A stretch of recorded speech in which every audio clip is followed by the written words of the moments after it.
Hello dear students, in this video we are going to study the migration of ions when electrodes are attackable in an electrolytic cell. Here we are considering the electrolytic solution of silver nitrate, and the electrodes are made up of silver, that are the cathode, and anodes are made up of silver. Okay, so what will happen if these electrodes are attackable? The nitrate ions of silver nitrate solution will come in contact with these electrodes. They attack on that electrodes and take out silver ions, will take out silver ions from it and form silver nitrate. In this way, the concentration of silver nitrate will increase in the corresponding compartment, that too in the anodic compartment. Okay, so first case we will consider when there is no electric current.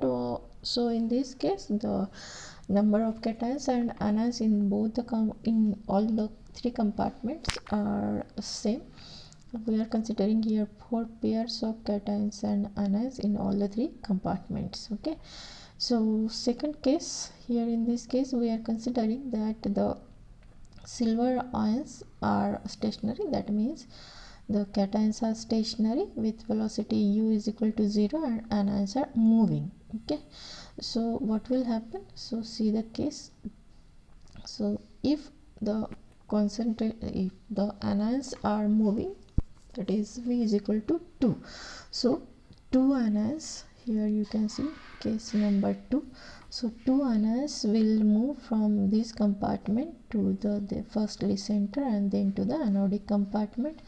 So as the no cation is moving from here to here, so the number of cations here will remain as it is. Okay, but यहाँ से 2 निकले हैं आनास, तो क्या हो जाएंगे, यहाँ पे 2 एक्सेस हो जाएंगे और वो यहाँ पे इस इलेक्ट्रोड पर डिपॉजिट हो जाएंगे in the form of silver.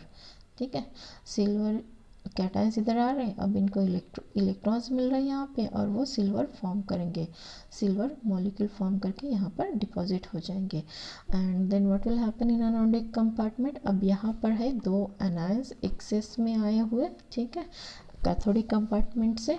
तो इस इलेक्ट्रोड पर से, जो कि सिल्वर का बना हुआ है, इस इलेक्ट्रोड पर से they will take out silver ions, that is Ag plus ions from this electrode and will combine with these ions, okay, to form silver nitrate, and in this way the silver nitrate concentration will increase in the anodic compartment. Okay, now consider the case number 3. What we are considering here, we are considering that both cations and anions are moving with the same speed. That means u is equal to 2 as well as v is equal to 2. Okay, so what will happen here, in both the compartments excess ions will be of same number, that is 4 excess cations here and 4 excess anions here, as 2 anions are moving from here to here, so and 2 cations are moving from here to here. So what will happen, the 4 anions will take out 4 cations from this electrode and silver nitrate will form, and the concentration in this compartment of silver nitrate will increase.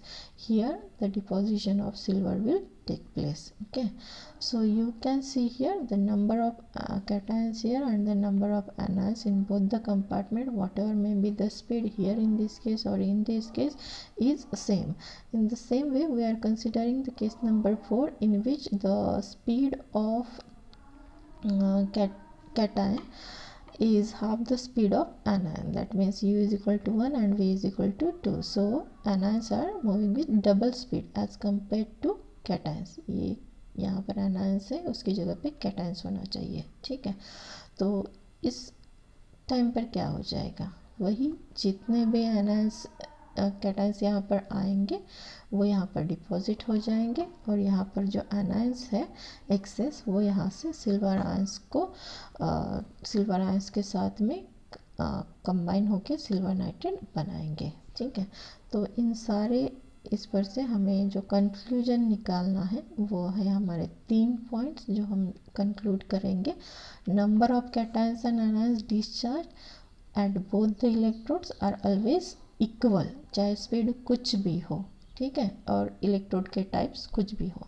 ठीक है, अब concentration central compartment में हमेशा constant रहेगा, ये दूसरा conclusion.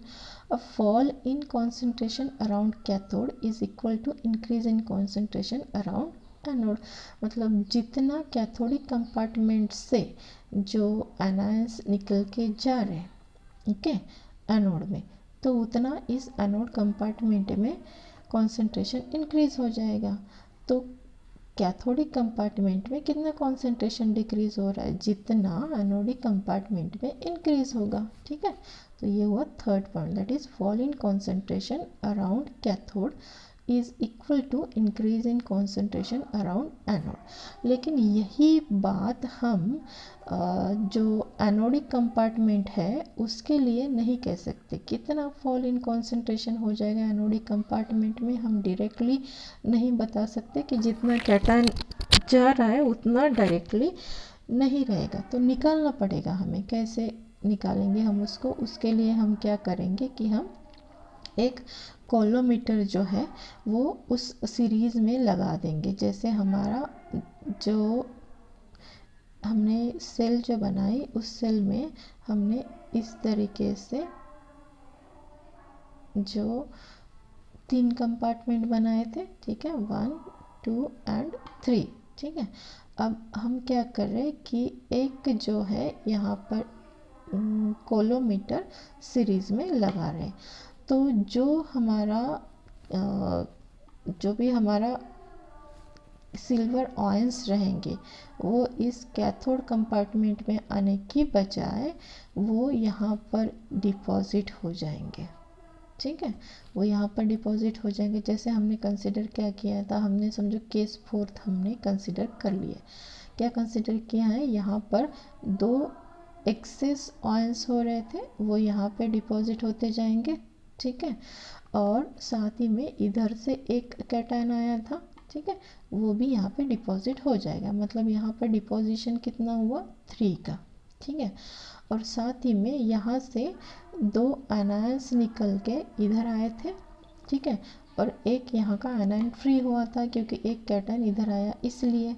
तो यहाँ पर जो सिल्वर नाइट्रेट का कॉन्सेंट्रेशन इंक्रीज हुआ, ठीक है, तो वो कितना हुआ, जब यहाँ से जितने आए वो सपोज ये है 2 इधर आए, ठीक है, तो टोटल कितना इस कंपार्टमेंट में फॉल हुआ कॉन्सेंट्रेशन में, वो कैसे निकालेंगे हम। यहाँ से कितना गया 1 ही गया, तो वो होना चाहिए। तो वो कैसे मिलेगा हमको, यहाँ पे जितने डिपॉजिट हुए वो माइनस यहाँ पर कितने आए वो। सपोज अगर हमने ये 3 लिया है और इधर 2 है, तो हमारा फॉल इन कॉन्सेंट्रेशन इस कंपार्टमेंट में कितना मिलेगा हमको, 3 - 2 दैट इज इक्वल टू 1, ठीक है। तो इसका हम फॉर्मूला, अब ये 3 है तो इसकी जगह पर हम कंसिडर करेंगे x, ये 2 है तो इसकी जगह पे हम कंसिडर करेंगे y। तो हमारा fall in concentration in anodic compartment वो कितना बनेगा, x - y, ठीक है। तो कितना बनेगा x - y ग्राम इक्विवेलेंट्स। क्या कंसिडर कर रहे हैं हम, x ग्राम इक्विवेलेंट सिल्वर जो है वो डिपॉजिट हो रहा है कैथोड पे कोलोमीटर पर, ठीक है, और इंक्रीज जो हो रहा है इस एनोडिक कंपार्टमेंट में, अब वो सिल्वर नाइट्रेट का, यहाँ पे सिल्वर लिखा है, सिल्वर नाइट्रेट होना चाहिए, सिल्वर नाइट्रेट का वो कितना कंसिडर कर रहे हैं, 1 ग्राम इक्विवेलेंट।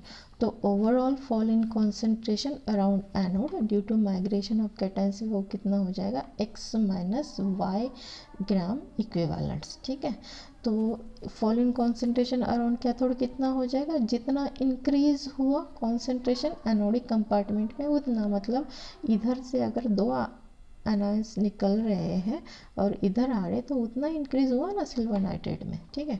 तो इतना जो अगर y निकल रहे तो यहाँ पर y ग्राम इक्विवेलेंट इंक्रीज हो जाएगा। तो यहाँ पर इस कंपार्टमेंट में, मतलब कैथोडिक कंपार्टमेंट में डिक्रीज कितना हुआ, जहाँ इधर जितना इंक्रीज होगा उतना, so that will equal to y gram equivalents and our formula will be fall in concentration around anode divided by fall in concentration around cathode is equal to x - y।